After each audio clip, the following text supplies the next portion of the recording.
atemporal. Dimensão do eterno. Vamos lá? Estamos aqui, mais uma vez, com o nosso querido deputado Patrus Ananias. Quem é que não sabe? Patrus Ananias, PT, Minas Gerais. E aí você nos acompanha, porque é preciso exatamente você aí do outro lado para poder ter sentido esse nosso momento aqui, porque a gente quer exatamente fazer frente a essa imprensa, né? Essa imprensa comercial que você sabe como é que é. Então, vamos, ao mesmo tempo, compartilhar essa nossa conversa aqui. E eu passo a palavra aqui para o nosso deputado para ele fazer as saudações iniciais. Eu estou muito feliz de estar aqui com você, com as pessoas que estão sintonizadas conosco. Quero enviar a todas e todos o meu abraço fraterno, uma saudação de paz, é o que nós mais precisamos no Brasil, uma paz verdadeira, fundada na justiça, no compromisso com a vida, no compromisso com o bem comum, na vivência efetiva dos valores relacionados com a solidariedade, com o amor, com o diálogo. E nesse sentido, Chico, nós tivemos aqui em Brasília, agora esses dias, um acontecimento muito importante, que foi o fato do Supremo Tribunal Federal não ter permitido, como queriam alguns juízes, a transferência do presidente Lula, que é um assunto sobre o qual nós precisamos, inclusive, refletir, porque, além dos retrocessos sociais que nós estamos vivendo no Brasil, a emenda 95, a emenda constitucional 95, que congela o Brasil por 20 anos, impedindo investimentos em saúde, educação, segurança pública, cultura, infraestrutura, investimentos que possibilitem a retomada do desenvolvimento, mas um desenvolvimento humano, com inclusão, com justiça social. A reforma trabalhista, desmontando toda a legislação trabalhista no Brasil, agora os retrocessos também relacionados com a Previdência. Nós estamos tendo, além desse retrocesso no campo social, dos direitos sociais, do que diz respeito aos pobres, às classes trabalhadoras, mesmo a classe média assalariada, pequenos e médios empreendedores, estamos tendo também um retrocesso com relação à soberania do nosso país, porque estão entregando todo o patrimônio, todas as riquezas deste belo, imenso país continental, comprometendo inclusive o futuro e as gerações vindouras, e também um retrocesso perigoso, ameaças crescentes à democracia, aos direitos humanos, às liberdades públicas, ao Estado democrático de direito. E esse momento em que nós todos nos unimos, forças políticas diferenciadas, para impedir esse retrocesso terrível que seria a transferência do presidente Lula, mostra que nós podemos também construir no Brasil uma frente ampla de pessoas que pensam de forma diferente, mas que têm compromissos comuns com a democracia, com os direitos fundamentais, com as liberdades públicas. Agora, mais grave do que a juíza ter tardiamente, né, e foi lá nas gavetas buscar, né, um pedido antigo da Polícia Federal, exatamente nesse momento, a gente pode avistar aí uma maldade, entendeu? Um objetivo que transcende a nossa compreensão sob o ponto de vista jurídico? Eu penso que sem nenhuma dúvida. Infelizmente, né, assim, as gravações do Intercept têm vindo a público com relação a todo o processo em que o presidente Lula foi envolvido e injustamente condenado, mostra. Foi uma armação. A condenação, todo o processo e a condenação do presidente foi um processo político, no sentido de afastá-lo da vida política do país. E eles estão hoje nesse grande problema. Né? Está ficando cada vez mais claro, à medida em que a verdade vai se revelando, né? Vai se manifestando, né? Que o Lula é um preso político, mas, por outro lado, as forças políticas, econômicas, que tomaram o poder, que ganharam eleições de uma forma não muito respeitosa em relação aos princípios éticos, democráticos, mas tudo bem, ganharam. O fato é que eles não podem admitir a presença do Lula na política. Eles sabem muito bem que se ele estivesse exercitando plenamente a sua cidadania, os seus direitos políticos, muito certamente o resultado das eleições de 2018 teriam sido diferentes. E hoje eles não sabem o que fazem com o Lula. Preso político, está ficando cada vez mais claro a injustiça de todo esse processo, construído, feito para, né, provas produzidas, inventadas, acertadas telefonicamente, né? Tudo isso mostra, e eles estão agora como é que faz? Com a maior liderança política do país. Por isso que é fundamental que as pessoas de bem, mesmo pessoas que não votem no Lula, mas pessoas que acreditam e defendem a democracia, pessoas de boa vontade, pessoas que querem o bem comum, que respeitam o seu próximo, que querem uma vida melhor para todos, é fundamental que essas pessoas agora, que nós nos mobilizemos todos juntos, superando inclusive diferenças eventuais no campo da compreensão das questões econômicas, sociais, morais, culturais, em defesa dessa questão fundamental que é a democracia e hoje vinculada à questão democrática no Brasil, a liberdade plena do presidente Lula. A propósito, quer dizer, essa ida ao Supremo Tribunal, né, no STF, exatamente que culminou no reconhecimento do erro, que foi 10-1, a decisão foi 10-1, então foi consolidada, mas antes disso, essa ação da Câmara, quer dizer, a Câmara em tempo quase simultâneo, porque a juíza fez isso em torno de 10 da manhã mais ou menos, e o que acontece? Em tempo surpreendente, nós vimos uma articulação que nasceu, que transcende ao Partido dos Trabalhadores, PCdoB, PSOL, que já são nossos parceiros na defesa da democracia, né? O PDT, PSB, né? De repente, eu queria que o senhor nos falasse exatamente desse ato. Eu que acompanhei também a ida dos senhores lá, entende? Quer dizer, saíram a pé. Isso. Foi a pé, simbolicamente tem também um peso. Uma caminhada bonita. Foi uma caminhada pela democracia. A caminhada, né? Eu senti a emoção e sei que o senhor é um homem que mexe com o coração, que tem o coração também, né? Porque a gente não é coração de pedra, nosso coração é de carne, entendeu? Como é que o senhor faz exatamente para o nosso telespectador porque, né, possa exatamente sentir o tamanho do significado que foi essa marcha, a verdadeira marcha em defesa da democracia? Eu estive presente, né, e considero que foi um momento histórico, como você colocou muito bem. Primeiro, a decisão do Supremo Tribunal Federal, que pôs ordem na casa. Né? Ficou claro que nós temos um ordenamento jurídico, né?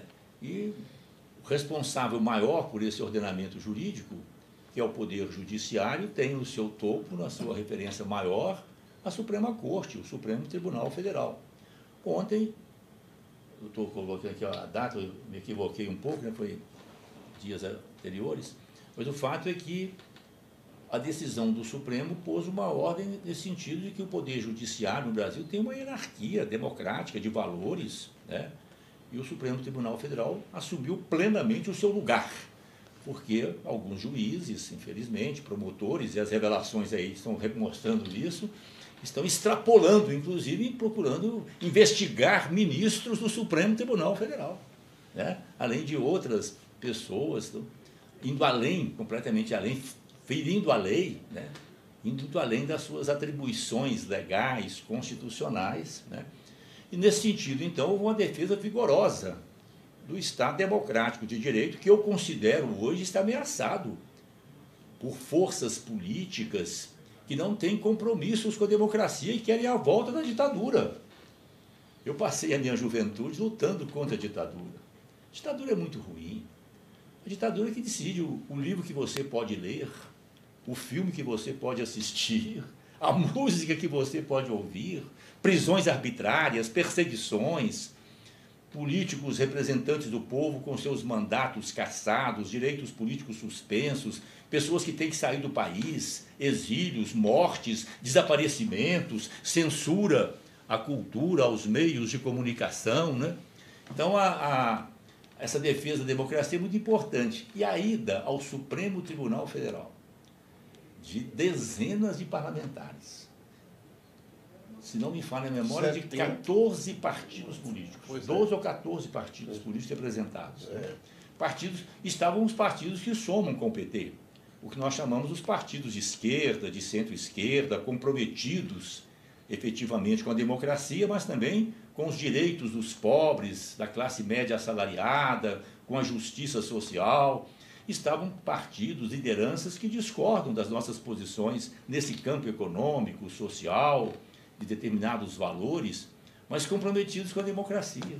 Então, abriu-se o espaço para nós criarmos no Brasil uma frente ampla de partidos, pessoas, setores da cultura, setores também do empresariado, movimentos sociais, juventude, igrejas comprometidas efetivamente com a vida e com a mensagem libertadora de Jesus. Uma frente ampla de todos esses setores, pessoas de boa vontade, pessoas que realmente amam o Brasil e querem o Brasil no campo democrático, do respeito às diferenças e aos diferentes, na busca permanente da construção de consensos que nasçam do debate, do diálogo, das mútuas concessões na perspectiva do bem comum. Eu penso que foi dado um passo fundamental nesse sentido, que nós precisamos preservar e ampliar. Eu penso que nós temos agora dois campos, né, dois espaços de ação. Um campo mais, digamos, à esquerda. Temos que preservar, sim, o nosso campo de esquerda, de centro-esquerda, defesa vigorosa do Estado democrático de direito, mas também um Estado democrático de direito com vigorosas políticas públicas sociais, políticas de inclusão dos pobres, trabalhadoras, trabalhadores, classe média, políticas voltadas para o estímulo ao cooperativismo, economia solidária, pequenos e médios empreendedores. É um campo nosso. Agora, esse campo pode também abrir agora, e vamos abrir, se Deus quiser, um diálogo com outros setores que discordam de nós, que defenderam, por exemplo, a reforma da Previdência, que nós discordamos, que defenderam a reforma trabalhista, que nós discordamos, que apoiaram a emenda 95, que nós discordamos. Mas ficou claro, nesta ida ao Supremo Tribunal Federal, neste momento em que a vida do presidente Lula foi gravemente ameaçada, porque queriam mandar o presidente Lula para um presídio comum, num desrespeito, inclusive, não só ao ex-chefe de Estado, grande presidente da República, né, mas também a sua integridade pessoal. Além do fato que nós sabemos, estamos insistindo nisso, de que, na minha avaliação, e aqui eu falo também como advogado, professor de direito, é um preso político, né? Mas esse encontro de pessoas em torno dessa questão dos direitos básicos das pessoas, inclusive do presidente Lula, né? O direito de não ser usado, manipulado e exposto pela decisão de um juiz aqui, ou uma juíza ali, ou um promotor acolá, ficou muito claro esse compromisso de parlamentares, de partidos que têm discordância conosco. E aqui eu acho importante, inclusive, prestar homenagem, né, ao próprio presidente da Câmara dos Deputados. Porque ele foi o deputado prontamente... Rodrigo Maia foi muito correto, ele foi, inclusive, o mediador deste encontro com o presidente do Supremo Tribunal Federal, o ministro Dias Toffoli, né? A Câmara esteve representada neste encontro pelo seu vice-presidente, né? Então foram vários... Foi um momento de muita... Quer dizer, a instituição Câmara, a instituição legislativa nacional brasileira, fez-se valer. Fez valer. E afirmou claramente, nesse sentido, o seu compromisso com o Estado democrático de direito, com os direitos fundamentais. Quando eu falo de direitos fundamentais, estou falando dos direitos humanos devidamente assumidos pela ordem jurídica brasileira. São os direitos humanos presentes na nossa Constituição, nas nossas leis. Então, esse momento foi realmente um momento muito importante, sabe assim, inclusive parlamentares de outros partidos, com formação jurídica, o deputado Tradi, por exemplo, né? Que, aliás, o Tradi fez uma intervenção... Belíssima, né? Corretíssima, ele é um grande jurista, né? Foi presidente da Ordem dos Advogados de Mato Grosso do Sul, Então fez uma intervenção muito forte, muito precisa, também o deputado Rubens Bueno, e todos, né, de vários partidos, numa linha muito vigorosa de afirmação dos valores democráticos. Havia o compromisso em torno de uma pessoa humana muito querida do povo brasileiro, a nossa maior liderança, que é o presidente Lula. Nós não abrimos mão da nossa luta, nós queremos a sua liberdade, porque entendemos que ele é um preso político. Está ficando cada vez mais claro hoje, comprovado, que o julgamento não obedeceu os princípios fundamentais do devido processo legal, do direito de defesa, né? Questão das provas que foram construídas no processo, né? Além dessa questão específica dessa grande liderança do presidente Lula, houve também esse momento de afirmação, no momento em que as liberdades públicas, vamos colocar com franqueza, né? O governo federal vem ameaçando, né, com palavras, com iniciativas, a democracia no Brasil. Ela está ameaçada, né?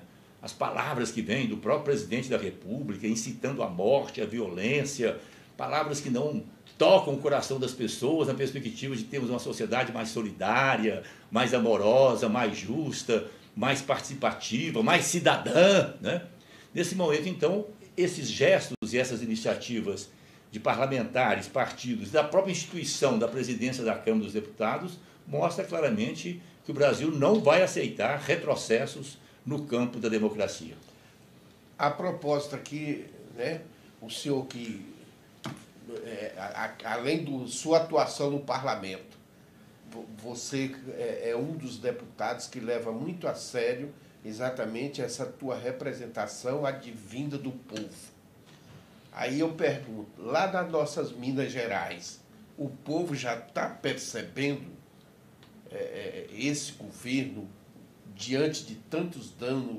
Como é que o senhor percebe a reação popular? Eu penso, Minas Gerais, com todo o respeito, né, o carinho e o amor imenso que eu tenho a todo o Brasil, essa grande e querida pátria brasileira que nos irmana a todos, mas eu considero, e muitos historiadores, estudiosos também consideram, que Minas é o estado mais parecido com o Brasil. É uma síntese do Brasil. Nós comunicamos com o Brasil inteiro, né? Eu sou do norte de Minas, e lá no norte de Minas, com muito orgulho, nós somos chamados carinhosamente de baianeiros, pelas nossas relações ali muito próximas com a Bahia. O norte de Minas tem características muito semelhantes ao Nordeste, ao semiárido nordestino. Nós temos uma seca brava, né? Depois tem o Triângulo Mineiro, vai lá na ponta, bate lá em Mato Grosso do Sul, faz fronteira com São Paulo, com Goiás, né?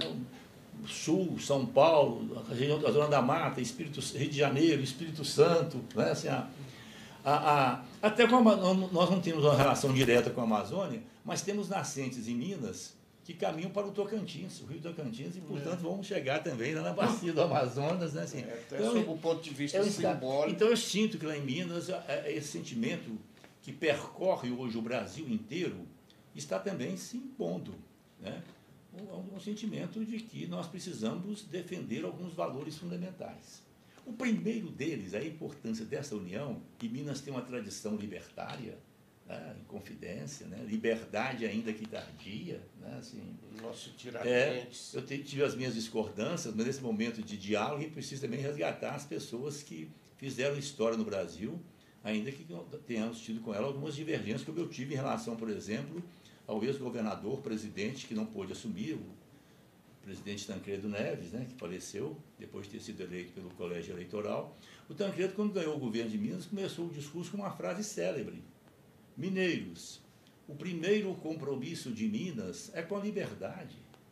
A história de Minas é uma história libertária, na resistência, né? Lutamos contra o colonialismo português. Depois tivemos, em todos os momentos da ditadura, o Manifesto dos Mineiros, em 1943, denunciando os excessos, né, as arbitrariedades da ditadura Vargas. Depois a vigorosa posição de Minas também, nos anos que se seguiram a 1964, especialmente depois do ato institucional número 5, né, em 13 de dezembro de 1968, Minas sempre foi se colocando de pé, inclusive fazendo essa grande frente, unindo liberais políticos, que defendem a liberdade política, com pessoas que pensam a perspectiva de um socialismo democrático, pessoas que têm ideias econômicas, sociais diferentes do paradigma do capitalismo, especialmente desse capitalismo selvagem que nós vivemos no Brasil, né? Então nós sempre criamos essas forças unificadoras, superando diferenças, dialogando, buscando os espaços consensuais, né? E eu sinto que lá em Minas está crescendo novamente esse sentimento, porque o governo eleito, o governo federal, vem manifestando claramente palavras, atos, gestos, o seu descompromisso com esses valores fundamentais que constroem a democracia. O primeiro deles é o respeito às pessoas que pensam e vivem de forma diferente. É o respeito à oposição. A oposição não é inimigo, né? Tem uma visão diferente, então podemos conversar e podemos buscar soluções que atendam às exigências do país nesse contexto em que nós estamos vivendo, sempre buscando melhorar a vida das pessoas, das famílias, das comunidades, especialmente dos que mais precisam. Então eu sinto, lá em Minas também nós temos um governo conservador, né? Nós temos discordâncias, né? Um governo das privatizações, né?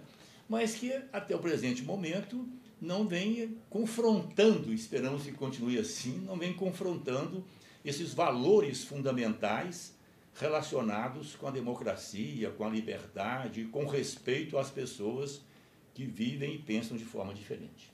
Pois é, e já está acabando o nosso tempo. Conversa. Entendeu? Quer dizer, vai conversar com o deputado Patrus Ananias aqui da nossa Minas Gerais, entendeu? Tinha que ter mais tempo.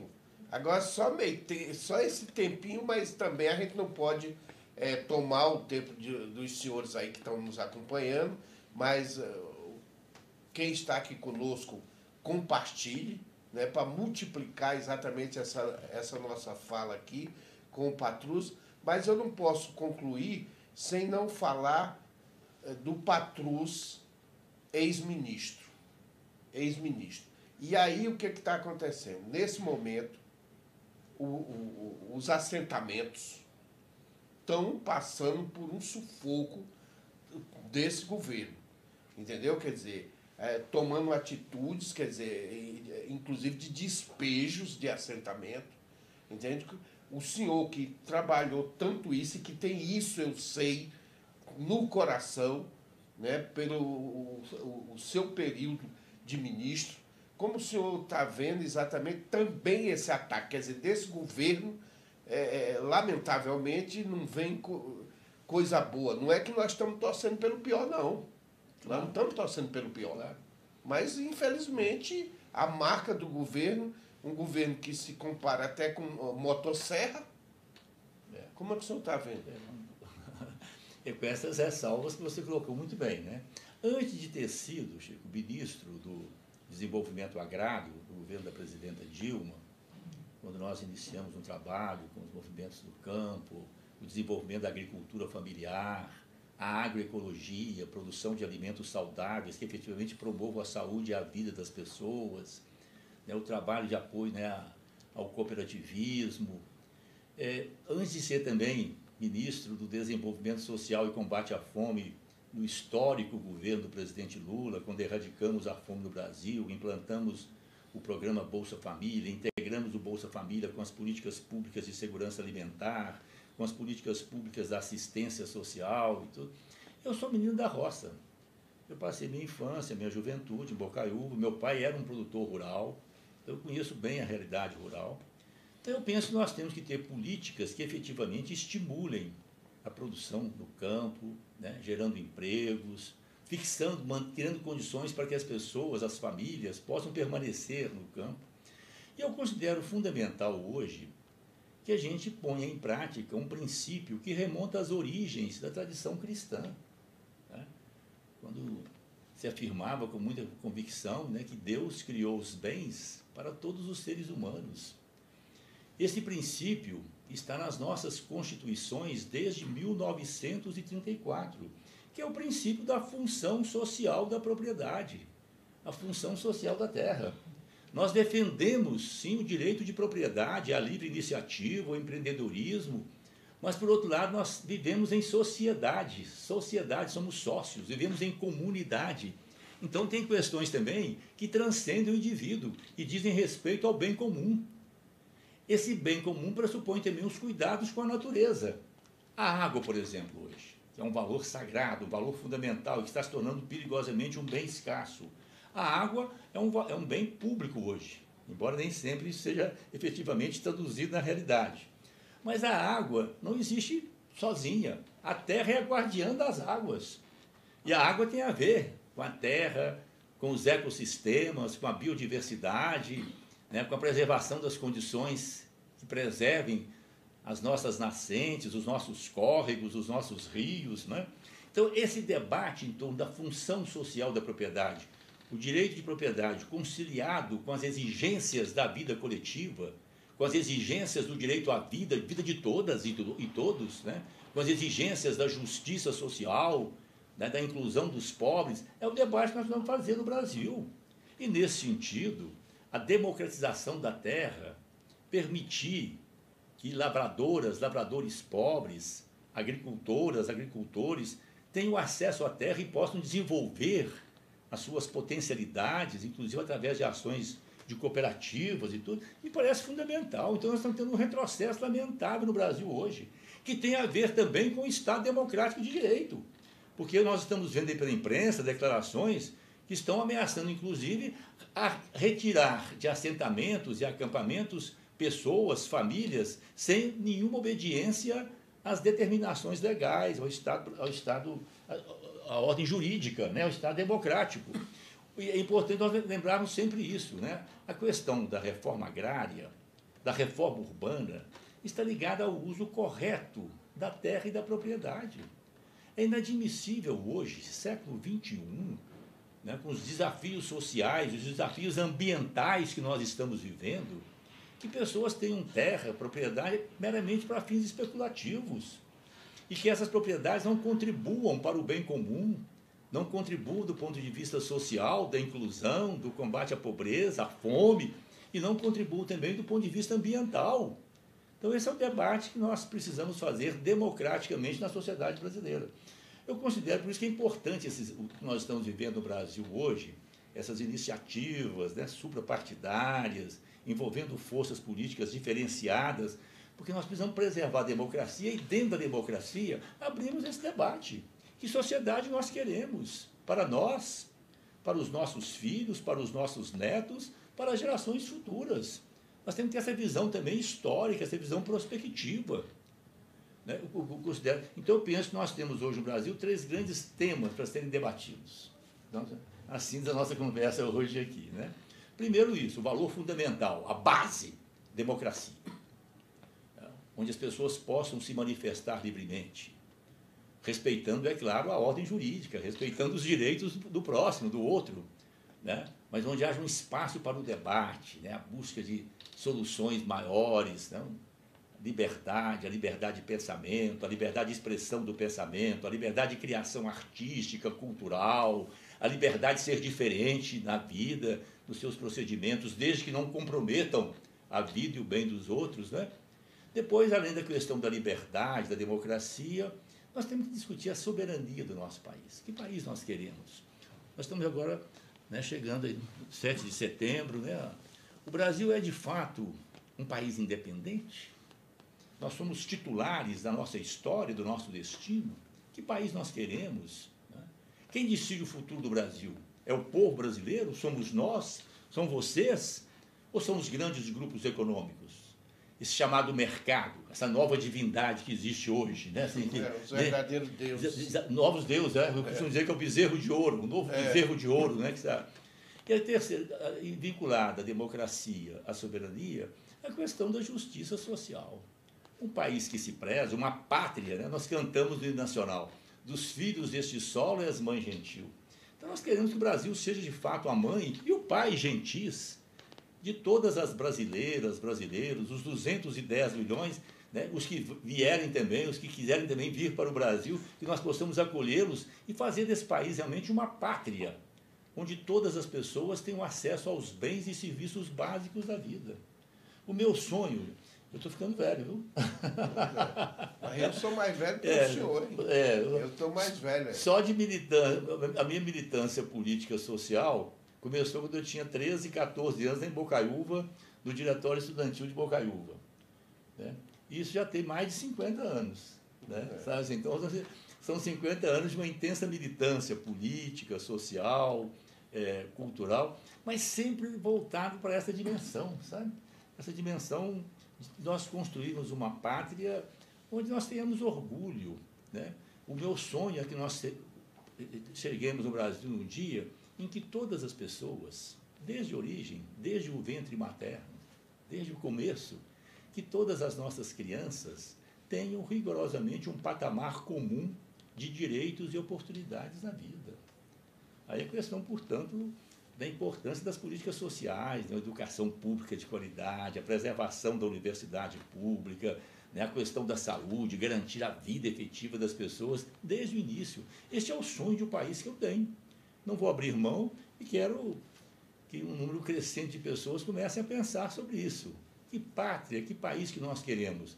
Isso vai além de nós. Claro que cada um de nós quer o seu bem, o bem pessoal, nós queremos progredir na vida, nós temos os compromissos com as nossas famílias, né? Nossos filhos, netos, irmãos, parentes, com a nossa comunidade mais próxima, mas temos que abrir também, alargar os nossos corações, as nossas mentes, os nossos olhares, os nossos ouvidos, para captarmos esse país imenso, porque o Brasil é muito bonito. Uma dívida que eu tenho, assim, uma gratidão, melhor dizendo, com o presidente Lula, onde eu fui ministro mais tempo, né? Como ministro do Desenvolvimento Social e Combate à Fome, e visitei todos os estados do Brasil. Eu conheço o Brasil bem, todos os estados do Brasil, e visitei por dentro, zona rural, cidades menores, a periferia das grandes cidades, o contato mais direto com as populações, né? Com os pobres, inclusive, sobretudo. Então, eu tenho o Brasil no coração, em todos os lugares eu me sentia em casa. E a emoção de vermos a bandeira nacional, o hino nacional brasileiro. E agora, é claro que esse sentimento de pátria, né? Ele tem que se traduzir na prática, num compromisso efetivo com a construção de um país que assegure a todos um patamar comum, como eu disse e quero reiterar, um patamar comum de direitos e oportunidades. Pronto, chegamos ao fim. Eu acho que essa intervenção última do senhor aqui, né, deixa claro, já estamos chegando ao fim, porque também o senhor tem outros compromissos. Sim. Nosso muito obrigado, você que nos acompanhou, compartilhe mesmo, e você que interagiu conosco. Eu não pude acompanhar aqui, porque eu não estou nem com o celular na mão, quer dizer, terminei vindo aqui sem o celular, mas espero que todas as intervenções de vocês se multipliquem, tá? Nós aqui depois estamos sendo filmados aqui, e o deputado, ele não só fala, como depois ele analisa toda essa intervenção dele. Tá? E nosso muito obrigado aqui, o João Abreu. O João Abreu que está lá nos bastidores, é o homem do botão, né? Aí ele já deu sinal para a gente, né? O Carlos Leite, que é o nosso chefe, que deveria estar aqui nessa entrevista, mas eu tive a satisfação e a felicidade de fazer essa entrevista aqui com o Patrus Ananias. Não tem como conversar, viu, Patrus? Eu quero confessar o seguinte, não tem como entrevistá-lo sem não botar o coração. Sem não botar o coração, porque você que advogou para jornalista, sim, né? E eu como jornalista e radialista aqui, que eu já tenho 42 anos só de radiojornalismo, né? Então eu já estou meio velhinho. Mas o que eu acho bonito é isso, no nosso caso, o seu, no meu, né? A gente vai avançando na idade, mas preservando rigorosamente os sonhos, os compromissos que a gente já tinha desde a juventude, né? Pois é, sob o ponto de vista cristão, né? Eu como católico e você também católico, né? Nós somos um leão em crescimento. Exatamente. Um leão em crescimento, ou seja, afinado, você que se relaciona tão bem com a juventude também, né? Então, quer dizer, a nossa idade nos dá essa possibilidade de tratar, inclusive, aquele que está nascendo hoje como nossos netos, claro, né? Então, é muita felicidade. Então, as suas considerações finais e damos por encerrado. Não, só agradecer de coração, Chico, a você, né, as pessoas que estiveram conosco, Abreu lá no cantinho dele lá, né? Agradecer com muito carinho, com muita gratidão às pessoas que estiveram sintonizadas conosco, deixar aqui o meu abraço, né, fraterno, já mencionado no início da nossa prosa, né, da nossa conversa, e já que você mencionou a questão da nossa formação cristã, católica, numa linha ecumênica, né, claro, de respeito, de diálogo. Sem fundamentalismo. Sem fundamentalismo, né, a outras igrejas cristãs, a outras tradições religiosas, e também aqueles que não professam fé religiosa, mas muitas vezes têm compromissos com o bem comum, com as pessoas, com a vida. Eu quero deixar um abraço e uma mensagem muito forte, que eu acho muito bonita aqui na palavra de Jesus, que é curta, mas é muito precisa. Eu acho que sintetiza muito os sinais da presença dele entre nós. Eu vim para que todos tenham vida e a tenham em plenitude. É isso aí, Lula livre!